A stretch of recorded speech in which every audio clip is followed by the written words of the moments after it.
CCTV आल्यामुळे किती चोऱ्या पकडल्या जातात हा वेगळा प्रश्न आहे. पण माणसांमध्ये फरक पडलाय. वागण्यात जरा सुधारणा झाली आहे.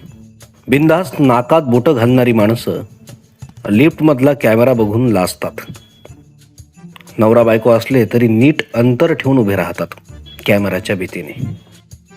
पूर्वी लोक घराबाहेर पडताना वर बघायचे, आकाशाकडे. देवाचा धाक होता. आता लोक काही चूक करताना वर बघतात, CCTV आहे का बघण्यासाठी. सोसायटीच्या आवारात किंवा ऑफिसच्या परिसरात थुंकताना आता विचार करतात. बऱ्याचदा जिन्यात लोकांनी घाण करू नये म्हणून देवाचे फोटो लावण्याची पद्धत होती. आता CCTV असतात. CCTVने न कळत देवाची जागा घेतली आहे. माणूस देवाकडे बघावं तसं CCTVकडे विनम्रपणे बघतो. तंत्रज्ञानाची ताकद मोठी असते.